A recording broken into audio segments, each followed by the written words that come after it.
अब आप श्रवण करेंगे श्री ब्रह्म पुराण में कर्म तथा ज्ञान में अंतर क्या होता है, कर्म करने से क्या लाभ प्राप्त होता है और ज्ञान प्राप्त हो जाए तो क्या लाभ है। अभी तक आपने श्रवण किया, कर्म करने से भोलू का बैल, अभी तक आपने श्रवण किया किस प्रकार से योग करने से कैसे आप मुक्ति को प्राप्त कर सकते हैं। और अब आप श्रवण करेंगे परमात्मा तत्व का निरूपण तथा आध्यात्म ज्ञान और उसके साधनों का वर्णन, किस प्रकार से उसमें साधन होते हैं, कैसे करना चाहिए जीव को।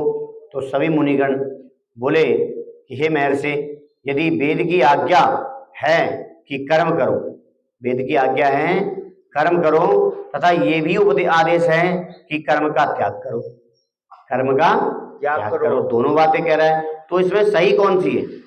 तो ये बताइए कि मनुष्य ज्ञान के द्वारा कर्म त्याग देने पर किस गति को प्राप्त होते हैं।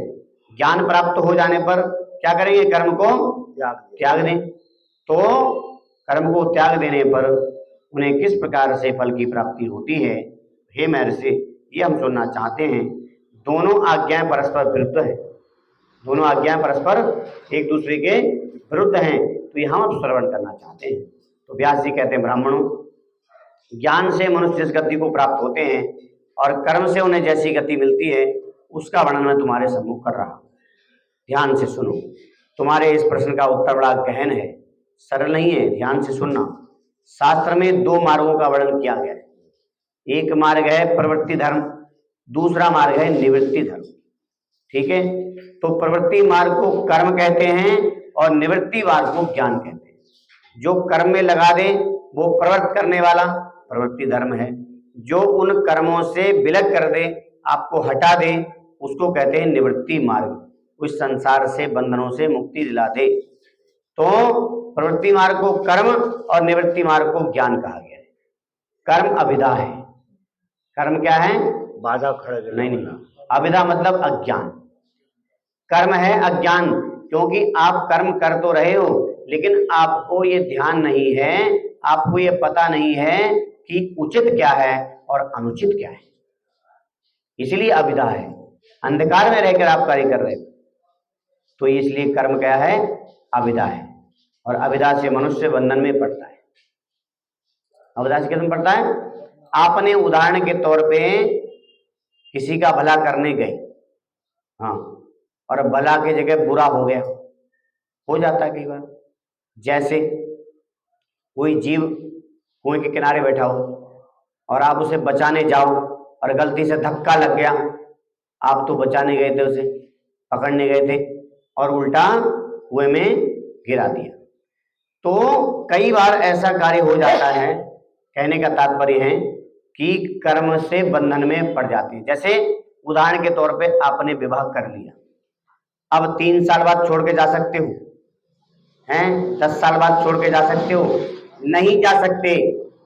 कब तक, जब तक आप अपने दायित्वों को पूरा न कर दे हैं। और दायित्व क्या है, आपके घर में बच्चे का जन्म हो, बच्चे का पालन पोषण करो और पालन पोषण करने के बाद उसका विवाह इत्यादि कर्म कर दो, और व्यापार आदि में या सर्विस आदि में आप उसको प्रवृत्त कर दो, वो अपने पैरों पे खड़ा हो जाए, आटा दाल चावल कमाने के लिए व्यवस्था हो जाए उसकी, उसके बाद आप छोड़ सकते हो, कोई दिक्कत नहीं है, ऐसा शास्त्र में कहा गया है। तो अभिधा क्या है, अज्ञान। अज्ञान के कारण उस समय ज्ञान नहीं था कि हम फंस जाएंगे, विवाह से पूर्व ज्ञान नहीं था और फंस गए। एक पैर आपने आगे रख दिया तो दूसरा पैर भी रखना ही। जब विवाह होता है, देखा है ना, द्वार पे बारात आती है तो क्या करते हैं, चौकी पे खड़ा करते हैं। चौकी पे एक पैर से खड़े नहीं हो सकते आप, दोनों पैर एक साथ ही रखने पड़ेंगे। और ऊंचा करते हैं, समाज में आपको ऊंचा रखते हैं कि महाराज एक बार तो आप सम्मान को प्राप्त हैं, एक बार तो आपको सम्मान हम पूरा देंगे, और इस सम्मान के बदले आपको जीवन भर इन दायित्वों को निभाना पड़ेगा। यही विवाह का कार्य है। प्रतिज्ञा ली जाती है, कन्या प्रतिज्ञा लेती है कि सबसे पहले यदि यज्ञम कुर्यात् तस्मिन् सम्मतिं गृह्णात्, जब कभी भी आप यज्ञ करें तब मुझसे पूछ के करें। हाँ, यदि दानम कुर्यात तस्मिन् सम्मतिं गृह्णात, जब भी आप दान करें तब मुझसे पूछ के करें। हाँ, फिर कहती है अवस्था त्रयमं पालनम कुर्यात, तीनों अवस्थाओं में मेरा पालन पोषण करें, बाल विवाह वृद्धावस्था में। तो इस प्रकार से 7 प्रतिज्ञा कन्या लेती है कि जब तक ये दायित्व आप पूरे न कर दें तब तक चाहे प्राण आपके यहाँ पर क्यों ना आ जाए, घट से ऊपर भी, तब भी आप ये नहीं कहेंगे मैं तो ये छोड़ रहा है। तो ये कर्म बंधन है। तो कर्म से मनुष्य बंधन में पड़ जाता है और ज्ञान से मुक्त हो जाता है, इतना फर्क है। ज्ञान से मुक्त हो जाता है और इसलिए पारदर्शी यति कर्म करते नहीं हैं। क्या करें? पारदर्शी यति, यति मतलब जिनने संसार से अपना कोई संबंध नहीं रखा है वो यति है। घर बार छोड़कर जो है वन में रहने चले जाते हैं, वो यति क्या करते हैं? कर्म करते नहीं हैं। और कर्म से मरने के बाद जन्म लेना पड़ता है। अरे आपने किसी से मान लो कर्जा लिया और कर्जा लेकर मर गए, निपटाया नहीं, तो कर्जा दोबारा से देने के लिए आना पड़ेगा। ये है कर्म का नियम है। कर्म तो बहुत अच्छी बात है, लेकिन कर्म क्या है? जो आपने किया उसको आपको ही भुगतना पड़ेगा। हाँ, ये है कर्म का नियम। तो कर्म से क्या होगा? दोबारा से जन्म लेना पड़ेगा। 16 तत्वों से बने हुए शरीर की प्राप्ति होती है। किसमें? कर्म में। कर्म में 16 तत्वों से बना हुआ जो शरीर, वैसे टोटल कितने? 26 तत्व, लेकिन यहाँ भी केवल 16 की बात कर रहे हैं। तो क्या कह रहे हैं? किंतु ज्ञान से 16 की बात क्यों की है? क्योंकि इंद्रियां कितनी हैं? 10 और उनके मालिक 5 हाँ, रस रूप गंध स्पर्श तन्मात्राएं 5 वो हो गई, ठीक है, 15 हो गई और 1 ठाकुर जी, यहाँ इसलिए 16 कहा है केवल। तो 16 तत्वों से बने हुए शरीर की प्राप्ति होती है, किंतु ज्ञान से नित्य अव्यक्त एवं अविनाशी पद प्राप्त हो जाता है। भाई कर्म करने से क्या होगा? दोबारा से शरीर मिलेगा। अब जैसा कर्म किया है आपने उसी के अनुसार जन्म मिलेगा, हाथी घोड़े कुत्ता मनुष्य इत्यादि जो भी। और आपको ज्ञान हो गया तो फिर शरीर की आवश्यकता ही नहीं है, तो अविनाशी पद प्राप्त हो जाता है। कुछ मंदबुद्धि मानव कर्म की प्रशंसा करते हैं, कुछ मंदबुद्धि, उनके अंदर बुद्धि उतनी ही है, इसलिए वो कर्म की बात करते हैं। कर्म करना अच्छी बात है, कर्म किए बिना हाँ थाली का भोजन पेट में नहीं जा पाएगा, लेकिन उसमें कोई आप भक्ष्य अभक्ष्य वस्तु खा गए हाँ तो बुरा भी हो जाएगा, वही कर्म बुरा हो जाएगा। जो अभक्ष्य वस्तु है जो आपको नहीं खानी चाहिए वो आप खा गए। मैंने मेवा मिष्ठान तुझको सब कुछ दिए, तू अगर मांस खाए तो मैं क्या करूं। क्या कहते हैं भगवान? अन्न धन मैंने सब कुछ दिए, मेवा मिष्ठान भी मैंने पैदा किए, तू अगर हाँ किसके स्वाद में? तू अगर जीव के स्वाद में, तू अगर मांस खाए तो मैं क्या करूं। मैंने मानुष्य जन्म तुझको हीरा दिया, तू जो बिरथा गवाए तो मैं क्या करूं। तो इस प्रकार से कह रहे हैं कि कुछ मंदबुद्धि लोग केवल कर्म की प्रशंसा करते हैं, अतः वे भोगासक्त होकर बारंबार देह के बंधन में पड़े रहते हैं। भोग में आसक्ति रखने के कारण, ऐसा नहीं है कि आप मुक्त नहीं हो सकते, मुक्त हो सकते हैं, उस भोग में आसक्ति नहीं होनी चाहिए। जो आप खा रहे हैं, जो पहन रहे हैं, जिसका इस्तेमाल कर रहे हैं, वो मेरी नहीं है, ऐसा यदि आप सोच लेंगे तो आप मुक्त हो जाएंगे। पर मेरे लिए है, ये केवल मेरी है और मैं ही इसका भोग करूंगा, तो आपको जीवन पर्यंत समस्याएं बनी रहेंगी। और जीवन पर्यंत तो बहुत दूर की बात है, उसके बाद भी जन्म और मृत्यु के चक्र में आपको पड़ना पड़ेगा। परंतु जो धर्म के तत्व को भली भांति समझ जाते हैं तथा उन्हें उत्तम बुद्धि प्राप्त होती है और वे कर्म की उसी तरह प्रशंसा नहीं करते जैसे नदी का पानी पीने वाला मनुष्य कुएं का आदर नहीं करता है। कुएं में कैसा करना पड़ेगा? कर्म करना पड़ेगा, तब मिलेगा जल। और जो नदी का पानी उसे क्या कर्म करना, गए सीधे और पी लिया।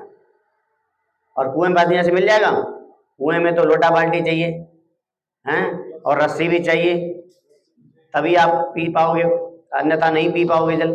तो जो नदी का पानी पीते हैं वो कर्म की प्रशंसा नहीं करते, क्योंकि उसमें कोई कर्म लगेगा ही नहीं, सीधे गए और पी लिया।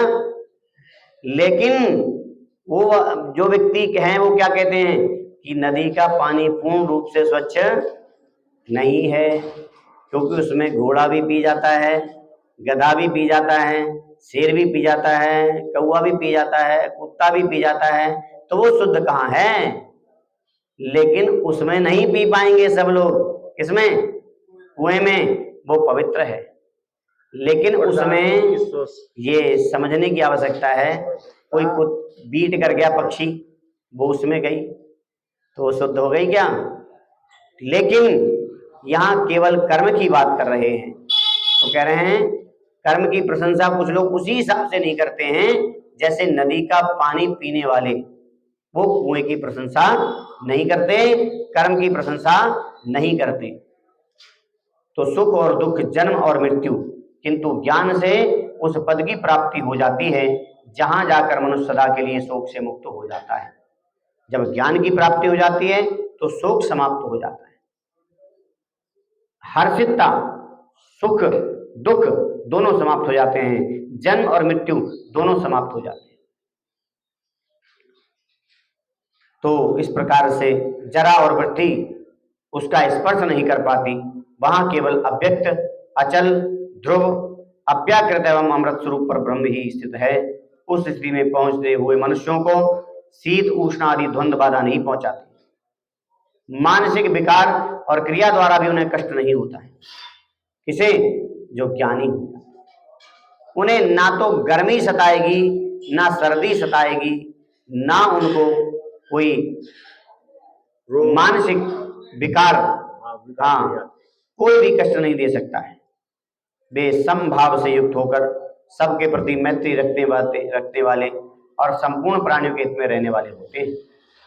सबके लिए एक समान सोचते हैं, किसी के साथ ना तो उनकी शत्रुता है, ना किसी के साथ उनकी मित्रता है। तो ब्राह्मणों, देह, इंद्रियां और मन आदि जो प्रकृति के विकार हैं, वे क्षेत्र के ही आधार पर स्थित हैं। ये विकार किसके हैं? इंद्रियों के, देह के, शरीर के, इंद्रियों के, मन के। ये प्राकृतिक विकार हैं। जैसे हाँ, अभी पड़ोस में आप गाड़ी लेके आया कोई, या जैसे आपके किसी रिश्तेदार में कोई विशेष प्रोग्राम किया, तो उसे देखते ही आपके मन में कुछ ना कुछ विकार पैदा होना प्रारंभ हो जाएंगे। तो ये किसके हैं? इस शरीर के विकार, देह के विकार है, इंद्रियों के विकार है। क्योंकि आंखों ने देख लिया, आंखें होती नहीं तो विकार कहां से होते? वो देख नहीं पाते उस वस्तु को, तो विकार कहां से आता? तो देह से, इंद्रियों से और मन से जो विकार हैं, वे क्षेत्र के ही आधार पर स्थित हैं। वे जड़ होने के कारण क्षेत्र को नहीं जानते, किंतु क्षेत्र उन सबको जानता है। क्षेत्र का मतलब वो आत्मा, आत्मज। मैं गुजरात लगन पड़ती है, घर पर लिखेंगे आप? नाम ले जाओ, ये लिखेंगे।